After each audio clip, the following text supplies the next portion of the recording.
Eh bien, je dirais juste ceci. C'est ridicule que quelqu'un d'aussi ordinaire que vous se marie avant moi. Tu serais plus belle dans cette robe en lambeaux, et même le marié et les parents te le diront point devant moi. J'ai entendu la voix folle de ma sœur à côté de la robe de mariée en ruine. Mon regard s'est assombri de désespoir. Cependant, en tant que grande sœur, je ne pouvais pas la laisser devenir une adulte aussi irresponsable. Je vais lui montrer à quel point je suis heureuse et m'assurer qu'elle regrette son comportement. Je m'appelle Sophia. À 27 ans, après avoir fréquenté Jacob pendant 3 ans, j'ai récemment déposé notre dossier de mariage et notre union est imminente. Préparer les invitations, la nourriture et choisir les décorations florales a été un défi, mais le fait de penser que c'est l'occasion de montrer de la gratitude aux personnes qui nous ont soutenus et à nos amis qui ont veillé sur nous me donne de la motivation. J'ai été très attentive à la robe de mariée que j'ai choisie. Porter une robe de mariée est un moment unique dans une vie. J'ai toujours rêvé d'une robe d'un blanc pur depuis que je suis toute petite. J'ai dépensé pas mal d'argent pour cette robe, mais je me demande si je serai à l'aise en la portant. Je pense que cette robe de mariée te va mieux, Sophia. D'ailleurs, porter une robe de mariée est votre rêve, n'est-ce pas? Tu économises depuis longtemps, n'est-ce pas?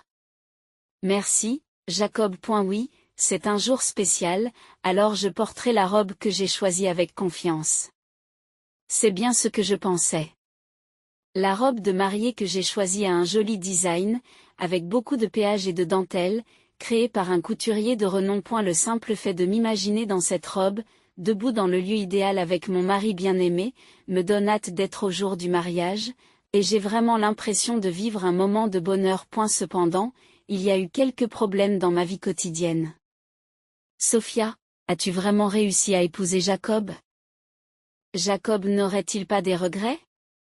Marlène a dit, Marlène, tu ne devrais pas dire des choses comme ça, même pour plaisanter, j'ai répliqué. Lorsque je suis allée à la maison, ma sœur Marlène, de 2 ans ma cadette, s'est allongée sur le canapé et a souri en parlant. Même si c'est une blague, c'est une chose impardonnable à dire, mais je sais mieux que quiconque que Marlène est sérieuse. Jacob est si beau. Il est trop beau pour une femme ordinaire comme toi, non? Elle poursuit, vous ne devriez pas juger les gens uniquement sur leur apparence. Le mariage n'est pas quelque chose que l'on décide en fonction des apparences. J'ai répondu, venant de toi, c'est peut-être convaincant. Je n'aurais jamais pensé que tu te marierais avant moi. Marlène a dit, arrête. J'ai crié. Marlène est toujours confiante, elle étudie constamment le maquillage et les coiffures pour plaire aux hommes, et elle est du genre à se regarder souvent dans le miroir. Depuis que nous sommes enfants, ma sœur me rabaisse souvent en public en disant, contrairement à moi, ma grande sœur n'est pas jolie. On dirait qu'elle s'efforce toujours d'être au top. En dehors des apparences, je ne me suis jamais sentie inférieure à ma sœur. Notre relation en tant que sœur est loin d'être bonne et son comportement récent a été particulièrement étrange. Et, Sophia, tu te souviens quand Jacob est venu récemment chez nous pour saluer tout le monde? J'étais là aussi, n'est-ce pas? Jacob a-t-il parlé de moi? Qu'est-ce que tu veux dire par j'ai répondu? Comme, waouh, tu as une sœur si mignonne ou ta sœur est plus raffinée et plus belle que toi, dit-elle. Je m'en vais, ai-je dit avec frustration, et j'ai essayé de quitter la maison de nos parents. Alors que je m'apprêtais à partir, Marlène a marmonné quelque chose pour elle-même. Tu fais le beau parce que tu as réussi à te marier, alors que tu es toujours aussi simple, tu n'as qu'à regarder. Elle a dit, excusez-moi? Tu as dit quelque chose, j'ai demandé. Rentrez chez vous. Elle a répliqué. Cette attitude n'était pas nouvelle et je suis rentrée chez moi ce jour-là sans trop y penser. Curieusement, le jour où Jacob et moi avons fait notre séance de photos prénuptiales, Marlène est venue sur place avec nos parents pour observer. Foun. Oh, c'est la robe de mariée que tu vas porter le jour J, a-t-elle commenté. Marlène, la séance photo est sur le point de commencer. Pourriez-vous vous écarter, lui ai-je demandé. Le jour de la prise de vue, j'étais d'abord programmée pour une séance photo en solo. Et tandis que les préparatifs allaient bon train dans la cathédrale où devait se dérouler la cérémonie, Marlène s'est déplacée sans se soucier des autres. D'accord, je me déplace. Mais où est le problème? Ce n'est pas parce que tu portes une robe de mariée que tu te comportes comme une star. C'est plutôt moi qui suis la star aujourd'hui puisque c'est ma séance photo pré-mariage. Cela va causer des problèmes à tout le monde si nous ne procédons pas rapidement. Inf, tu es un exemple typique de quelqu'un qui essaie d'être aimé en étant prévenant, parce que tu es juste moyennement beau. Pour ta gouverne, cette robe ne te va pas du tout. Me chuchote Marlène, en s'assurant que nos parents, Jacob et sa mère en visite, n'entendent pas ce que j'ai exclamé. Alors que je m'apprêtais à protester, Marlène s'est éloignée en souriant. Et la séance photo a commencé pour moi. Mais les mots de Marlène sont restés gravés dans ma mémoire, et j'ai eu du mal à sourire naturellement. Au fur et à mesure que la séance photo pré-mariage avançait, mon sourire devenait de plus en plus tendu. Es-tu nerveuse? C'est ce que Sophia a demandé à la mère de Jacob, ma future belle-mère. Nous ne nous étions rencontrés que quelques fois, mais elle était douce et très gentille. J'ai juste un peu de mal à sourire. Désolée de vous avoir fait attendre. Ce n'est pas grave. Votre belle apparence dans cette robe doit être admirée le plus longtemps possible. Prenez votre temps pour les photos. Je me suis sentie brièvement rassurée par les bonnes paroles de ma future belle-mère, mais très vite Marlène a de nouveau perturbé l'atmosphère. Tu as l'intention de déranger ta belle famille? Je suis désolée d'avoir une sœur aussi incompétente. Qui voudrait d'une personne comme toi comme belle-fille, a dit Marlène. Marlène. Arrêtez, s'il vous plaît. Ai-je répondu? À ce moment-là, ma future belle-mère s'est interposée entre nous et m'a dit en souriant, c'est très gentil à toi d'accompagner ta sœur pour sa séance de photos de pré-mariage. Mais c'est pour Sophia et mon fils. S'il vous plaît, reculez un peu. Elle a pris Marlène par la main et l'a emmenée dans un coin de la salle. Alors que la séance photo se poursuivait, Marlène m'observait d'un air sévère, faisant claquer sa langue à plusieurs reprises en signe de mécontentement, ce qui ne faisait qu'empirer l'atmosphère. Peut-être que ta sœur se sent seule, comme si je t'avais volé loin d'elle. Plaisante Jacob. Je suis vraiment désolée. Je me suis excusée. Et la présence de Marlène alourdissait la fatigue. Mais enfin, les préparatifs sont terminés.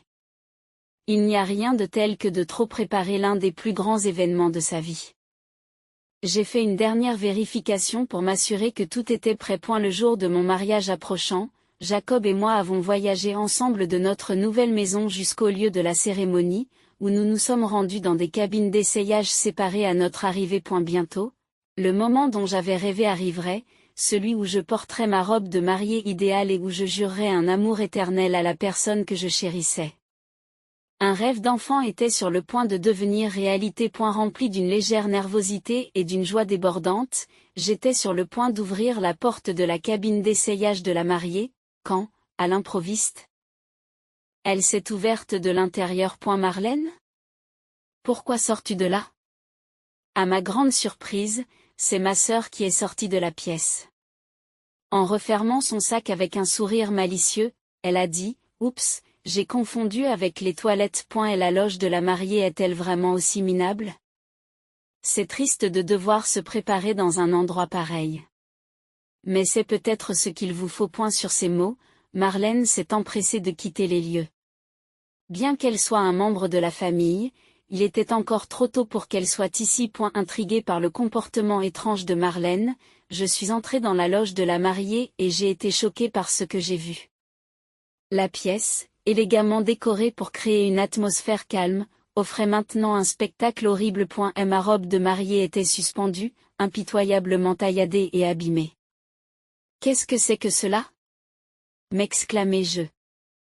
Cette robe, clairement identifiable par sa taille et ses détails en dentelle, était censée être la mienne. Alors que je restais bouche bée devant la robe en ruine, les maquilleurs et les costumiers sont entrés dans la pièce. Me voyant figée devant la robe en lambeaux, ils n'ont pu cacher leur inquiétude. Lorsque j'ai demandé si quelqu'un était entré dans la pièce, on m'a répondu que ma sœur avait prétendu qu'elle préparait une décoration surprise pour moi et qu'elle avait demandé à tout le monde de sortir. Marlène aurait-elle pu couper la robe? Pourquoi aurait-elle fait une telle chose? me suis-je demandé. Même si je voulais le nier, les preuves indirectes indiquaient que Marlène était la coupable. Mes soupçons se sont intensifiés en raison de son comportement depuis l'annonce de mes fiançailles et de la façon dont elle m'avait regardé avec haine lors de la séance photo précédant le mariage. Les mains tremblantes, j'ai sorti mon smartphone et j'ai appelé Marlène. Qu'est-ce qu'il y a? Tu as besoin de quelque chose? Marlène a répondu immédiatement au téléphone. Essayant de retenir mes larmes, je lui ai demandé clairement. Marlène, peux-tu me dire ce que tu faisais dans ma loge tout à l'heure? Ah! N'ai-je pas dit que je l'avais confondu avec les toilettes? As-tu déjà oublié? Es-tu vraiment si bête? Répond-elle, c'est vraiment un mensonge. Tu as ruiné ma robe de mariée, n'est-ce pas? L'ai-je confrontée?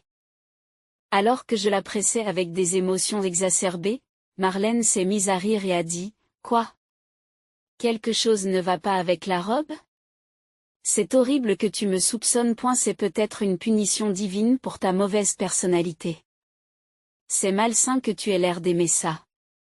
C'est la preuve que c'est toi qui l'as fait. Pourquoi as-tu tellement sali ma robe que j'ai exprimé ma colère ouvertement? Ah. Quel ennui! As-tu la preuve que c'est moi qui l'ai fait?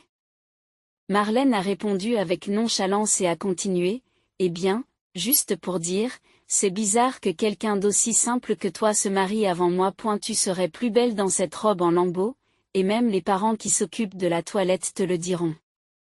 A dit Marlène, avant de raccrocher le téléphone. Et la robe que j'avais devant moi était irréparable. Le personnel, qui avait temporairement quitté la cabine d'essayage à la demande de ma sœur, soi-disant pour mon bien, ne cessait de s'excuser. Mais ils avaient beau s'excuser, la robe ne revenait pas à son état d'origine. Je n'arrêtais pas de dire au personnel que ce n'était pas grave, mais je n'étais vraiment pas sûre de pouvoir continuer la cérémonie. Au milieu de cette atmosphère désespérée et pesante, on a frappé doucement à la porte de la loge de la mariée. Sophia, comment se passent tes préparatifs? Qu'est-ce que c'est que cela? S'exclama ma belle-mère en entrant. Elle était venue apporter des rafraîchissements pour le personnel. Cependant, en entrant dans la cabine d'essayage, qui ressemblait plus à un enterrement qu'à un mariage, elle avait l'air très sérieuse. Pourquoi la robe est-elle si abîmée? En vérité, ma sœur, alors que je commençais à m'expliquer avec déception, ma belle-mère a hoché la tête en silence et a dit, je vois. Mais nous avons bien fait de préparer une sauvegarde, car nous ne savons pas ce qui peut arriver. Qu'entendez-vous par une solution de secours? Sophia, j'ai une suggestion à faire, dit ma belle-mère. D'ordinaire calme, ma belle-mère a alors affiché une expression sérieuse et m'a proposé une stratégie. Si vous me soutenez, je me donnerai à fond. Grâce à cette stratégie, j'ai trouvé la volonté de parfaire un mariage que j'avais cru devoir annuler. Regarde, Marlène.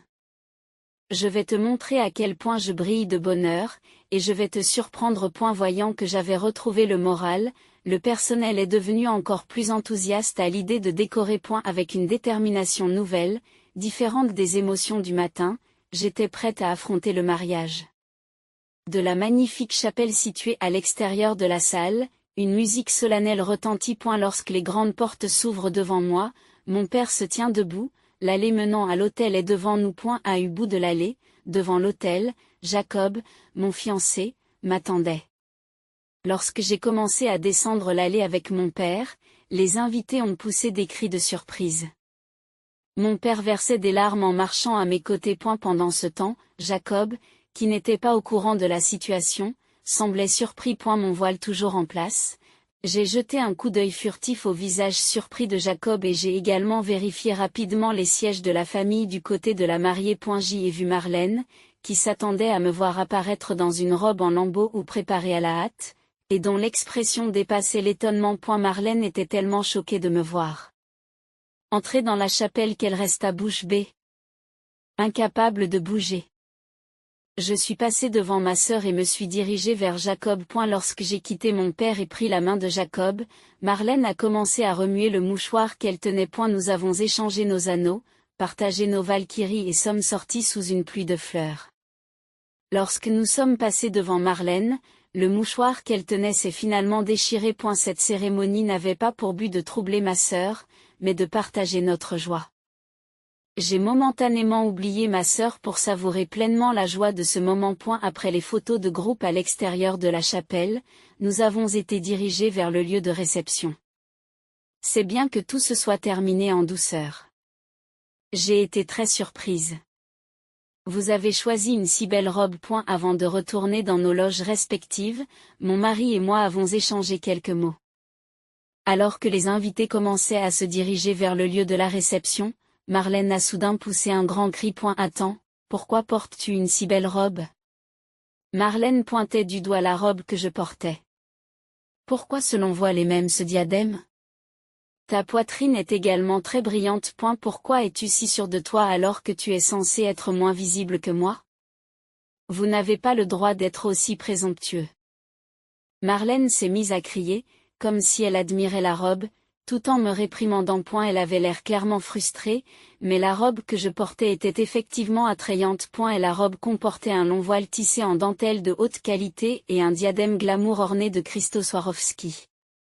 La soie brillait magnifiquement et le riche volume de l'ourlet évoquait un mariage royal. Et la poitrine, modeste mais délicate, était également ornée de cristaux Swarovski. Peu importe que je sois belle ou non.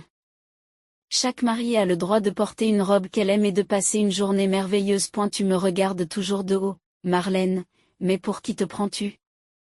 Ai-je rétorqué. Tout le monde sait que les belles personnes sont au-dessus des laides. Les laids ont un statut social inférieur. Écoute, c'est clairement moi qui prends soin d'elle et qui suis belle. Dit Marlène en se tournant vers les invités et en souriant malicieusement. Les invités, y compris nos parents, étaient tous choqués et aucun n'a pu dire quoi que ce soit. Prenant leur silence pour un accord, Marlène a pris de l'élan. Vous voyez, je suis définitivement plus belle. Pourtant, je n'ai pas de petite amie et ma sœur laide se marie la première. Je ne peux pas l'accepter, a-t-elle poursuivi. Marlène m'a jeté un regard féroce et s'est soudain jetée sur moi. Oh, c'est pitoyable qu'une personne aussi laide porte ça.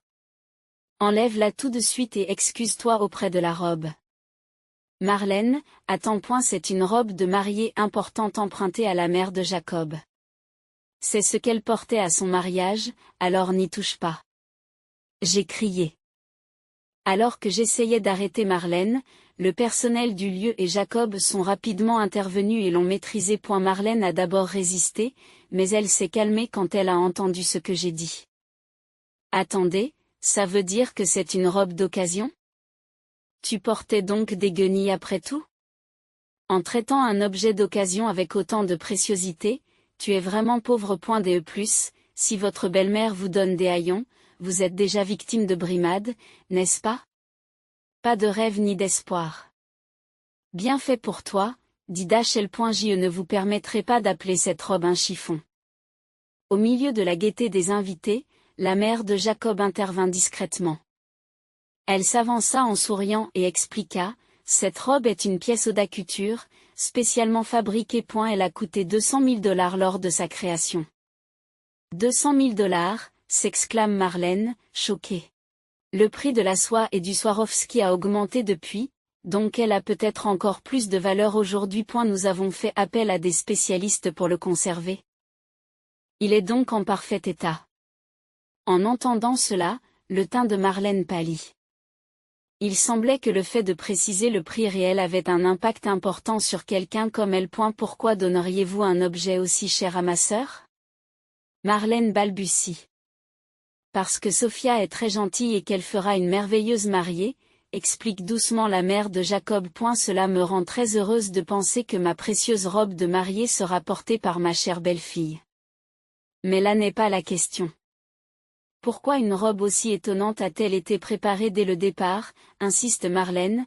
Marlène a probablement supposé qu'il n'y avait pas de robe de rechange et a mis son plan à exécution pour ruiner la robe d'origine. La mère de Jacob sourit alors sournoisement à Marlène et lui dit, « Marlène, tu te souviens avec quelle dureté tu as regardé Sophia pendant la séance de photos avant le mariage? Même après t'avoir éloigné d'elle, j'ai remarqué que tu continuais à regarder cette robe sur ton téléphone. J'ai soupçonné que tu préparais quelque chose. Je pensais que tu n'étais qu'une vieille femme désemparée, a marmonné Marlène.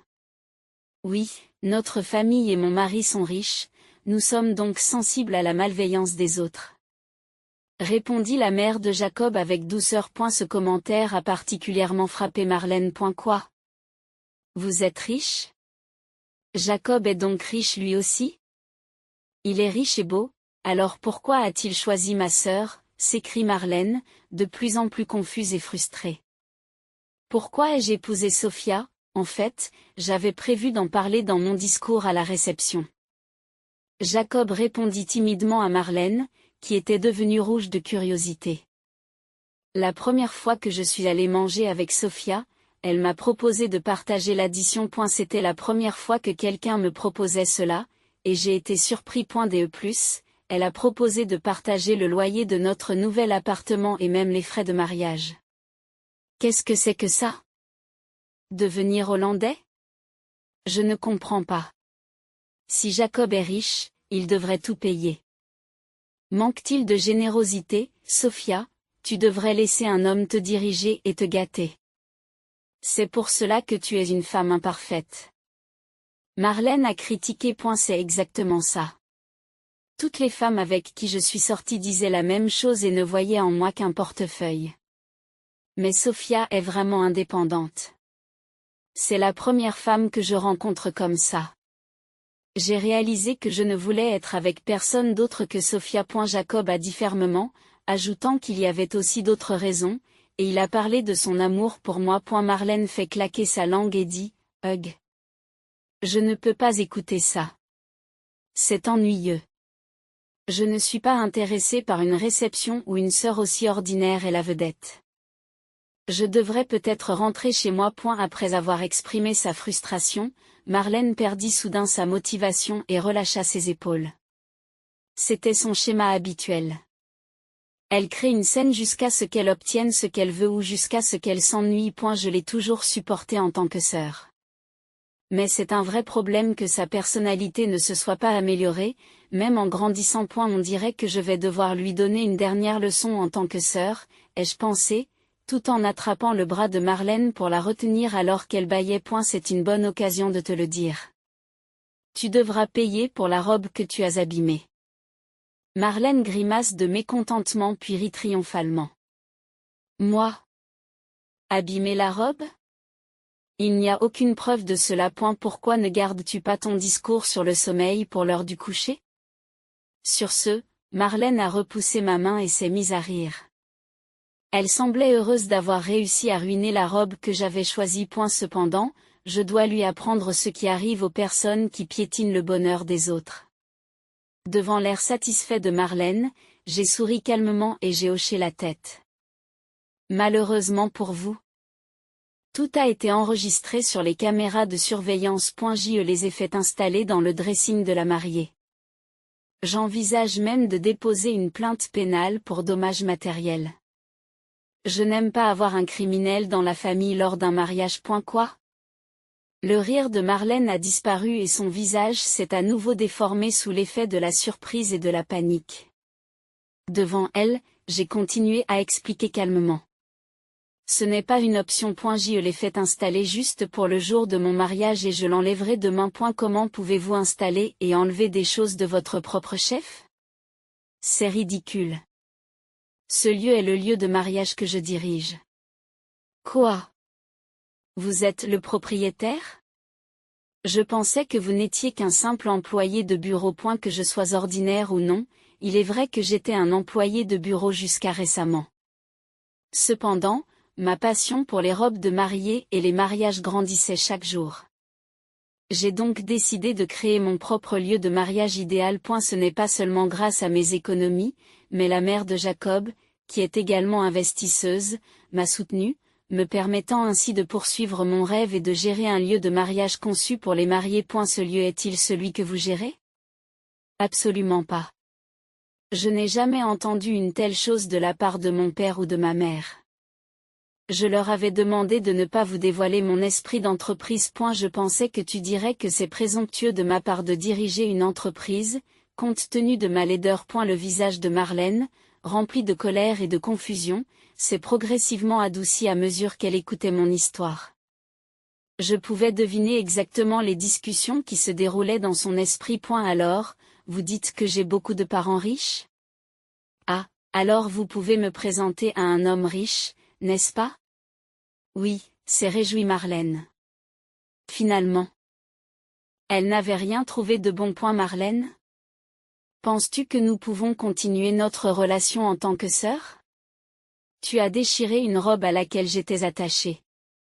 Je ne veux plus jamais voir ton visage. Pourquoi dis-tu cela? C'était juste une petite farce. J'ai dit que j'étais désolée, n'est-ce pas? Les excuses de Marlène étaient superficielles, pas sincères. Et elle a continué à agir avec nonchalance. Cette insouciance a porté ma colère à son comble. Qu'est-ce que tu veux dire, juste une petite farce? Je ne te le pardonnerai jamais. C'est bien que je porte cette magnifique robe de la mère de Jacob en ce moment. Mais la robe que vous avez abîmée était aussi précieuse. Je demanderai certainement une compensation. Quoi? Tu as vraiment l'intention de demander une compensation? Combien coûte une robe de mariée? Je n'ai pas de réelles économies. Si vous ne payez pas, je porterai plainte à la police. Vous pensiez qu'en brutalisant votre sœur laide et ordinaire depuis l'enfance, vous pouviez faire n'importe quoi et être pardonné? Ce n'est pas une blague, grandis un peu. Face à ma réponse féroce, Marlène s'est effondrée, impuissante. En voyant nos parents pleurer, des larmes différentes de celles de la cérémonie, j'ai réalisé à quel point Marlène était égoïste et à quel point elle les avait attristés. Sophia est vraiment splendide. Elle est exactement le type d'entrepreneur que j'avais choisi. J'ai eu la chance qu'elle porte la robe et qu'elle investisse dans son entreprise. Maman, c'est ma phrase. S'il te plaît, ne le dis pas avant moi. En regardant Jacob et sa mère converser tranquillement, j'ai souri, soulagée. Après avoir renvoyé une Marlène découragée chez elle, la réception qui venait de commencer s'était déroulée chaleureusement. Malgré les difficultés, ce fut le meilleur mariage pour moi, car j'ai pu établir une relation de confiance avec la famille que je rejoignais. Après le mariage, Marlène a été renvoyée par nos parents furieux. Ils se sont excusés auprès de moi pour avoir été trop indulgents avec ma sœur et ont fermement condamné les actions de Marlène. Bien que Marlène ait quitté la maison, elle ne pouvait pas changer de travail pour payer la robe qu'elle avait abîmée, alors elle a loué un petit appartement près de la maison de nos parents. Cependant, en restant dans le coin, elle a inévitablement rencontré d'anciens amis. Comme ma sœur et moi sommes proches en âge, les incidents survenus lors de mon mariage sont rapidement devenus le sujet de conversation de la ville. Chaque fois que Marlène essayait d'entrer en contact avec ses amis, elle était visiblement évitée, ce qui l'a dégoûté suffisamment pour l'inciter à quitter l'État. Le trajet pour se rendre au travail lui prenait beaucoup de temps, et ses maigres économies ont été épuisées par le déménagement. Marlène utilise désormais son salaire mensuel et ses primes pour compenser la robe, ce qui lui vaut une vie financièrement difficile. Elle ne peut plus se permettre de dépenser pour le maquillage ou la mode. Autrefois créatrice de tendances sur son lieu de travail, elle traverse aujourd'hui en silence ses journées dans des vêtements débraillés, jetant de temps à autre des regards envieux à ses collègues. Son seul plaisir se trouve sur les médias sociaux, où ses messages, pleins de désespoir, aliènent de plus en plus les gens. Pendant ce temps, Jacob et moi continuons à jouir d'un mariage heureux. Jacob est absorbé par son travail initial, et j'ai commencé à créer des robes de mariée uniques sur place, comme l'a suggéré ma belle-mère. Encouragée par les investisseurs qui pensent que si l'on aime les robes de mariée, on peut certainement en créer qui plairont aux mariés. Je travaille avec mon personnel sur cette tâche peu familière. Bien que ce soit un défi, il y a une joie irremplaçable à créer la robe idéale en utilisant de beaux tissus, de la dentelle et de la soie. Le souvenir de la robe abîmée par Marlène me fait encore souffrir, mais regardez les photos de moi et de la merveilleuse robe de ma belle-mère, où Jacob et moi nous sommes jurés un amour éternel, m'aide à guérir peu à peu. Surtout, le fait d'être présente au moment où une mariée que j'ai habillée célèbre le plus beau jour de sa vie m'a permis de trouver une nouvelle joie dans les mariages. J'y suis chaque jour reconnaissante à Jacob de m'avoir épousée et à ma belle-mère, qui m'a soutenue au travail et lorsque ma robe a été détruite. Et, Curieusement, je suis un peu reconnaissante à ma sœur d'avoir réaffirmé mon amour pour les robes de mariée.